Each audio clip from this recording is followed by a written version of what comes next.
आपला जो सार्वजनिक बांधकाम मंत्री तो चांगला एक इंजिनियर पाहिजे, अर्थमंत्री जो आहे तो चांगला सीए पाहिजे, डॉक्टर पाहिजे, आरोग्य मंत्री, खेळाडू पाहिजे, कृषी आपला क्रीडा मंत्री. आपल्या इथं तसं नाही, जिसकी लाठी उसकी बैस. पोलिसांना मर्सिडीज गाड्या आहे आणि आपल्या इथं डबड्या सुमो घेऊन फिरतात. जर मनोज जरांगे पाटला सरकार आलं तर पोलिसांना योग्य न्याय मिळेल. म्हणजे सगळं खाजगीकरण करण्याच्या मागे लागलेले. कांद्याला भाव नाही आणि कांद्याशिवाय स्वयंपाकाला चव नाही. म्हणजे शेतकरी जर राजा आहे ना तर राजासारखं वागणूक द्या. आज 40 वर्षाचे पोरं झाले, फक्त मराठ्यांचे नाही सर्व जाती धर्माचे झाले.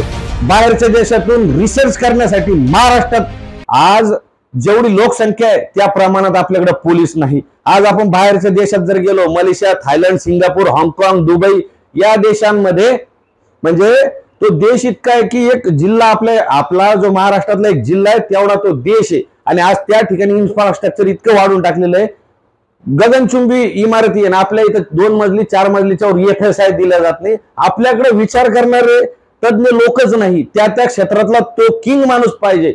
आपला जो सार्वजनिक बांधकाम मंत्री तो चांगला एक इंजिनियर पाहिजे, अर्थमंत्री जो आहे तो चांगला सीए पाहिजे, डॉक्टर पाहिजे, आरोग्य मंत्री, खेळाडू पाहिजे, आपला क्रीडा मंत्री आणि सांस्कृतिक मंत्री पाहिजे, एखादा कलाकार. आपल्या इथं तसं नाही, जिसकी लाठी उसकी बैस. तर ह्या गोष्टीवर विचार केला पाहिजे. आज दुबई सारख्या ठिकाणी पोलिसांना मर्सिडीज गाड्या आहे आणि आपल्या इथं डबड्या सुमो घेऊन फिरतात. जर मनोज जरांगे पाटला सरकार आलं तर पोलिसांना योग्य न्याय मिळेल. त्यांना बी आपल्या इथं चांगल्या क्लास 1 गाड्या राहतील. या डबड्याच्या गाड्या सुमो, कारण ग्रामीण भागामध्ये आज एसट्या जात नाही तर तिथं त्या गाड्या त्या सुमो गाड्या आम्ही माणसं वाहायला नेऊ शकतो. म्हणजे असे आमच्याकडे काही टॅक्टिस आहे. आज लालपरी आपण म्हणतो, जी गावागावात जाते ती तोट्यात आणण्याचं काम केलेलं आहे. म्हणजे सगळं खाजगीकरण करण्याच्या मागे लागलेले. पोलीस भरती करायला पाहिजे, कारण 10 माणसामागे 1 पोलीस पाहिजे. आज जे पोलीस आहे ज्याचं सरकार येतं ते त्याच्या आधिपत्याखाली घेतं आणि विनाकारण सर्वसामान्य लोकांवर गुन्हे नोंदवले जाते. या गोष्टीवर कोणी विचार करणार आहे की नाही? कांद्याला भाव नाही.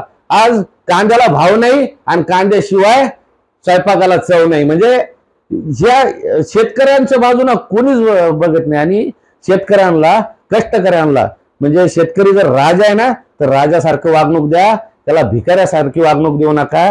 कारण आज बियाणं ज्या वेळेला घ्यायचं तो बिचारा व्यक्ती व्याजाने पैसे काढतो, व्याजाने, आणि निसर्गाची अवकृपा झाली तर त्याचं सगळं होत्याचं नव्हतं करतं.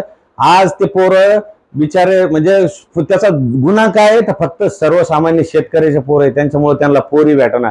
आज 40 वर्षाचे पोरं झाले, फक्त मराठ्यांचे नाही सर्व जाती धर्माचे झाले. म्हणून सरकारने या गोष्टीवर विचार केला पाहिजे. तुम्ही ह्या ज्या लाडकी बहीण योजना आणली ती फार सुंदर आहे. 1500 रुपये एका महिलेला दिले जाते. मला तर वाटतं कोट्यवधी अर्ज त्या माता भगिनींचे आलेले आहे आणि म्हणजे रक्षाबंधनला तुम्ही लाडक्या बहिणींना चांगली गिफ्ट दिलेलं आहे. पण उदाहरणार्थ जर 10 लाख माता भगिनीला पैसे जर दिले, 1500 रुपये गुणिले 10 लाख तर ते होतात 1.5 अब्ज रुपये. म्हणजे एका महिन्याला 1.5 अब्ज, वर्षाला होतात 18 अब्ज आणि 5 वर्षात होते 90 अब्ज. आता हे ते आपण देणारे सरकार 90 अब्ज रुपये आपण देणार आहात येणाऱ्या 5 वर्षात, म्हणजे आपली जी हे, तर त्याचं आम्ही कौतुक करतो. पण ते तसंच पद्धतीचा शेतकऱ्यांसाठी एक 90 अब्ज रुपयाचा काहीतरी प्लॅन जर आणला तर तुम्हाला सांगतो बाहेरच्या देशातून रिसर्च करण्यासाठी महाराष्ट्रात